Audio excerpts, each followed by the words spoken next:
morning or good afternoon, everyone, wherever you are in the world.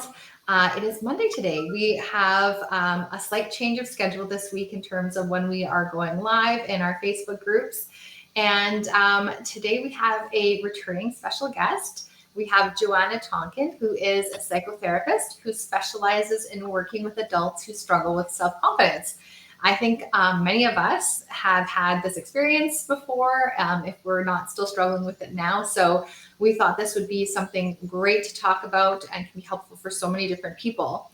And the way self-confidence relates to arthritis and autoimmune conditions is that building self-confidence can actually help us make the changes that are necessary to improve our autoimmune health by overcoming our resistance to change. So that's a huge one. So before we get started, though, we're just going to quickly introduce ourselves for those of you who do not know who we are, and then we're going to get right down into things. So for those of you who aren't familiar with myself, I am Jessica Melnick. I'm a registered holistic nutritionist, the founder of the Anti-Arthritis Method, and the host of Happy Joints Arthritis Solutions Group. And I help people with various forms of arthritis get back to living life the way that they choose to, not the way that they have to. And Casey, I'll pass it on to you. Yep. I am Casey Kephart. I'm a functional medicine nutritionist. I am the owner and creator of the Feel Good Formula. I work with women with all different types of autoimmune diseases to get back to the activities you love to do, trash your symptoms, and get your life back, basically. And we do this through diet and lifestyle changes. And want to introduce our special guest again, Joanna. Tell us a little bit about yourself and your business. Hi, everybody. Thank you again for having me. My name is Joanna. As Jessica mentioned, I'm a registered psychotherapist in Toronto, Canada. I work with adults who are struggling with self-esteem and anxiety issues. It's one of my passions. It's, a struggle, a challenge I've gone through myself. So it's something that I really enjoy talking about and teaching and working with my clients. Amazing. Thank you so much, Joanna. We're so excited that you're here with us again today because this is such an important topic. And I guess just to begin, why don't you go ahead and just explain to us what actually is self-confidence? Because I know that what we kind of have believed for a lot of us, what self-confidence actually is, may not be exactly how you're going to explain it to us today. Yeah, it's a great question. So my definition of self-confidence is the ability to know and to trust yourself. So there's two parts to this, right? Knowing your inner landscape, knowing your internal world, knowing what's happening inside of you, whether that's your thoughts, your feelings, your experiences are happening outside of you, knowing that you're not defined by any of these experiences, thoughts, or feelings, but that you're actually the person that's aware of what's happening. You're watching yourself go through these experiences. You're watching these thoughts as they come up in your head. And you talk about resistance in your autoimmune world. You're watching the resistance, but you're separate from the resistance. And we'll talk more about that in a second. So it's just the knowing of what's happening in your inner landscape, in your inner world. And then the trust, right? Trust is a really big part of self-confidence because you need to trust yourself in order to take action. Mm-hmm. And so when we know what's happening on our inner world, and we're aware of what's going on, trust actually becomes a function of choice. So now I know that I have a part that feels resistant to change and a part that's really excited and hopeful for change. Now I have the choice within myself to make decisions that are actually going to benefit me and help me move forward. So it's the observer who's choosing, not the thoughts, not the parts, not the feelings that I'll explain in a moment. Amazing. Thank you. Yeah, and I find that so fascinating because to me, I always just thought self-confidence is, I just feel good about myself. There's just so much more to it. So why don't you go ahead and explain, Joanna, why is this, key to building lasting self-confidence? Yeah. So I think what you're talking about is, we do really want to feel good about what we're doing, where we are, in life, how we present ourselves, things like that. But I think a lot of people think about self-confidence and they think about how they're perceived from an external lens, right? They think, I want my boss to see me really confidently, or I want my partner or my friends to view me as very confident. They think about, presenting with a, straight body posture, speaking articulately, wearing nice clothes or designers or makeup or whatever you do to kind of feel confident, to be perceived from the outside world as confident.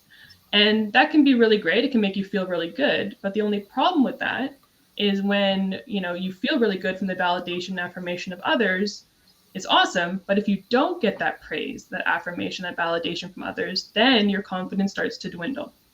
Mm-hmm. Right? You're being praised, you're being validated for all the good that you're doing, for how you look, for how you, present yourself. But you could still be feeling really uncomfortable or full of anxiety or full of fear on the inside. Right? So I teach my clients how to develop lasting inner self-confidence, the ability to, again, know and trust yourself through a model developed by Richard Schwartz called Internal Family System, which is the awareness of your inner world, your internal landscape, and how to be trusting and confident in yourself as the observer of what's happening in the world around you. I love that. I love that. Sorry, Casey, did you want to ask a question or add to that? No, but I will take this time just to say, like, I resonated with what you said, because I think all of us, and especially women, is that we often, let's say we go on a trip and we go on a trip with our girlfriends or whoever, and we get all of this praise for starting our business or the clothes we're wearing or how good we look with our life. And then we go home and we're alone again and we just sit and you're like, wow, I feel really awful right now, or I don't feel as like uplifted anymore. And it sounds like that's kind of what we're struggling with, and we want to feel secure without needing that constant praise from either a boyfriend, guys, girls, mother, whoever it is, right? Exactly. Yeah. So Awesome. This is what everyone wants to know, Joanna. How do we actually build this internal self-confidence, I guess kind of how I see it, or true self-confidence, without having to have that external validation? Yeah. So, quite simply put, the formula for change or transformation, whatever you want to call it, is awareness plus acceptance plus action equals change. And so, like I said, the ability to know yourself, right, to be aware of yourself is the first step. And that's where the framework developed by Richard Schwartz, Internal Family Systems, can be really helpful. Again, we'll talk about that in a moment. Then we need to accept. Acceptance is not necessarily liking where you are. You might not be comfortable where you are. It might be really painful, where you are right now. But this is the starting point, right? Today is the starting point. And if you don't know where you are when you're starting, and you only have this end goal in mind, how are you going to find the steps to get there? Right? I often talk about it like a race. The finish line is the goal. That's great. But if you don't know where to start the race at the starting point, how are you going to know, which foot to put in front of the other and which direction to go to get to that finish line? Right? So acceptance becomes really important, saying, I might not like where I am. This might be really uncomfortable for me to be here, but this is where I am, being real and honest with yourself, so I can create the action, which is the next step of how to get to where I want to go, to the goals that I want to achieve, right? Yeah. So awareness plus acceptance plus action equals a transformation that you're looking for. Yeah. So, no, go ahead. Please go ahead, Joanna. I was just going to go on to the next part where I explain, how we get that greater awareness. Was there something that you wanted to ask before that? Yeah, well, I was just going to tie it into all the women here with autoimmune disease and make it in maybe a little more relatable analogy would be, you're aware that you have an autoimmune disease, right? You're aware that you're in pain, that you have RA, that you have Hashimoto's, whatever it is. You have to accept it now, and you know that you need to do something about it, right? Which could be listening to our videos, which could be Googling people, doctors, things like that. And then you have action, which is having Jessica or I help you with your diet and your lifestyle, or going to that doctor. But having, and correct me if I'm wrong, Joanna, but having that self-confidence and awareness to do something about it is going to propel you forward in getting healthier. Did I just make that more confusing? No, I think that makes a lot of sense. So I think, the awareness that you have some starting point that's not working for you, right? The accepting, not blaming external resources, not blaming, life's just so hard, I can't actually deal with this. Taking responsibility is the acceptance part in order to take the action, to work with you guys, to get more information, to do the work, to actually create that change or transformation in your life. Exactly. Yeah, love it. Okay. I'm on the same page with you now. Perfect sense. So Joanna, like you said, how does this actually work in practice? So if you're working with someone to build their true self-confidence, what does that look like? Yeah. So we start with the awareness, like I mentioned earlier, and this is a model, a framework developed by Richard Schwartz, like I mentioned, in the 1980s, I believe. So it's been, quite some time he's been developing this. And the model of internal family systems really talks about your internal landscape. And Richard Schwartz talks about it like an inner ecosystem.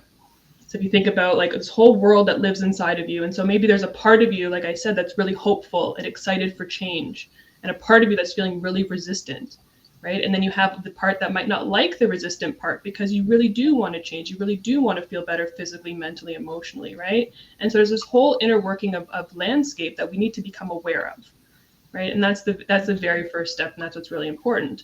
And what's really important is that we're kind of taking a step back from these parts of us, and we call the ecosystem your parts, because you often say, there's a part of me that wants to change and a part of me that doesn't want to change. Part of me wants to go to the mall, part of me doesn't want to go to the mall. Part of me wants Chinese food, part of me doesn't want Chinese food. Or we talk about this in our everyday language. So Richard is kind of giving this a framework, a landscape to kind of become aware. So once you're aware of that landscape, it's about kind of taking a step back and being the observer of how your inner ecosystem is working. And Richard talks about it sometimes like the sun in the clouds. So the sun is always there. Whether or not we can see it, we know the sun is always there. That's your true self. This is the part of you that knows, that trusts, that believes that what you're doing for yourself is in your best interest. And then there's the clouds that come in and kind of overshadow the sun sometimes. Sometimes you don't feel the sun's there because your part that wants to change, the part that doesn't want to change, are kind of masking some of that beautiful, vibrant, sunshine energy.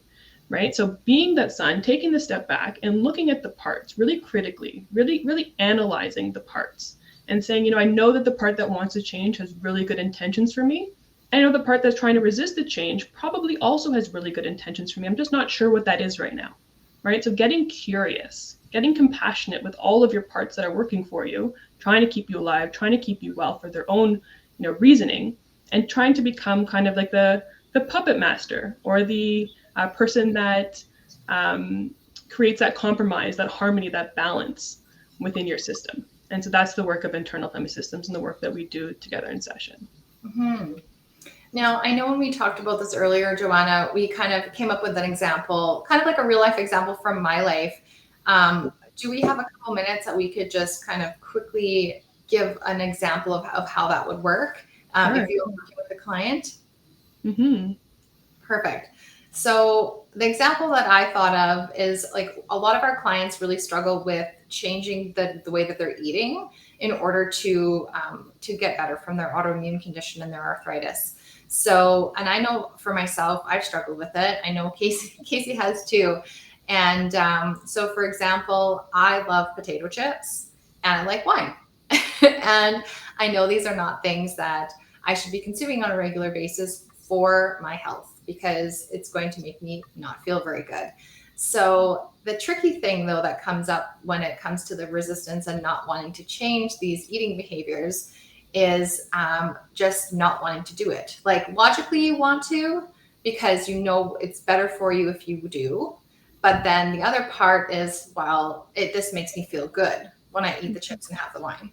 So can you help me walk through this a little bit so that we can kind of give an example of how this model works in practice? Yeah. So I'm hearing that there's a part of you that wants to feel better physically, and that part knows that by not eating unhealthy foods, you're going to feel better, right? And there's also a part of you that I'm hearing that feels really good, right? It feels really soothing. It feels really comforting to indulge in some chips and wine, right? So there's these two separate parts of you, these two clouds that are present, right? And so I'm curious for you, Jessica, when you see these two clouds as two separate entities that are separate from you, how do you feel towards them? I I would probably feel more favorable to the part of me that knows logically what's healthy for me. And then the other part where it's like, oh, but it feels good to drink wine and eat chips. I'm angry at that part. Yeah. So this is where that it's in my way. Yeah. So that's where the inner ecosystem kind of develops. So there's these two initial parts, the part that wants to change and the part that doesn't want to change. And then there's a part that likes the part that wants to change and doesn't like the part that doesn't want to change, right? So the ecosystem starts to unfold, right? And so I'm curious if the part that, feels frustrated or angry with the part that likes the chips and wine could give you some space. Maybe just get to know the part that likes to eat the chips and wine a little bit better. And maybe we can do some work and create some kind of compromise. Again, that harmony, that balance in the system, so that both of these parts that are very integral to your life, the part that wants the pleasure and the part that wants the change, can really both be heard, right? And by kind of separating and teasing out all the layers of the ecosystem, we actually can let the parts feel validated and heard enough so that Jessica can now have more information to make informed decisions. It doesn't have to be led by the part that doesn't want to change and the anger she feels towards that part, because that feels like it's actually preventing the change itself, right? So if the anger takes a step back, then we get to know why this part feels resistant. Now we're curious about that part. I get you're trying to create comfort. Can I create comfort in my life in a different way? Maybe taking a bubble bath, or maybe going for a walk, or maybe talking to a friend can create a similar kind of comfort for me, like chips and wine. Then maybe the part that wants to change can also change and feel less resistant. So basically you're saying that the part of me that wants the chips and wine, I can let go of some of that resistance by not resisting that essentially and being angry at it. By instead being like, okay, so what is this part of me that wants the chips and wine trying to tell me? What does it need? Instead of being like, angry at it and being like, you're bad, you don't belong here. I'm accepting that part of me and asking it, what is it that it's trying to tell me? Exactly. So now you're aware of that part that wants what it wants, and you're accepting that part. You're not resisting the resistance, which just adds a more layer of complexity. Right? Now you're accepting this as the starting point. Now, what can I do? How can I trust myself? How can I create choice in my life to take action towards creating the change or transformation I'm looking for? Right? Awareness plus acceptance plus action equals the change. Yeah. Beautiful put. Yeah. Oh, I love that. That's so interesting, because I think that that's part of where some of that internal struggle comes in, where we are angry at ourselves and parts of ourselves, and we're not willing to accept them. We just see that as bad and we're trying to get rid of it all the time. Yeah. And that, I think, really erodes our self-confidence, because we're not trusting ourselves to actually look after ourselves and have our own best interests at heart. So instead of, being angry at and telling those parts of ourselves that they're bad, and essentially telling, not accepting those parts of ourselves and seeing them as negative, that hurts us. But if we accept it and just look at it as, what is this trying to tell me? What am I trying to learn here? Instead, it sounds a lot more loving, like a lot more kind. Yeah. And it's sounding like you like it because you're relaxing, because that relaxes you at the end of the day, right? So if I'm an outsider, oh darn, we lost Casey. Looking in, to me it just, shoot, did I freeze? There, you're back. You're back now. Okay. Never mind. Let's just keep going. I know I'm cognizant of the time, because I know we have a short time with Joanna. So Joanna, I know you have a workshop coming up. So please tell us a bit about this workshop, and also how people can find you and sign up for it if they are liking what they're hearing today. Yeah, thank you. So I'm starting a 9-week workshop beginning July 6th. It's going to be Wednesdays from 6 to 7:30 p.m. Eastern Standard Time. There's going to be 7 live meetings with a small intimate group. And on top of that, you get 4 one-on-one sessions with me to support you throughout the learnings, one-on-one. The small intimate group is just going to expand further on some of the details we talked about today, building that awareness in yourself, that self-acceptance, and feeling supported and taking that imperfect action towards that transformation or change that you're looking for. So you can connect to me through email. I think it's listed below or posted somewhere around here. The link to the flyer for the workshop, and you can feel free to email me for more information. All right. Yeah. So we'll make sure that we get your flyer posted below this post Yep. so that people can see that. And can you just spell out your email for people? Yeah, Just my name. so they know. Yeah, it's my name, Joanna Tonken, Joanna Tonken, Tonken @gmail.com. Amazing. Perfect. Well, thank you so much again for joining us today. I love what you have to share. I think it's so important. And definitely check Joanna out. Check out that workshop. It sounds incredible to have the opportunity to work with you one-on-one as well. Like that's, I hope everyone can understand like the value that is in everything that you're offering. It's amazing. So yes, apply for Joanna's workshop. And thank you again, Joanna. Have a wonderful rest of your day, everyone. And Casey, you and I are back next Tuesday, I believe. Next Tuesday, yes. Yes. So we have a little bit of different weeks coming up, but we will be in touch and let you guys know. We both have some holidays coming up. So Awesome. Thank you, ladies, so much for having me, and keep doing the great work that you're doing. And I look forward to the next time we meet. Definitely. Awesome. Thank you. Everybody have a good week. Bye.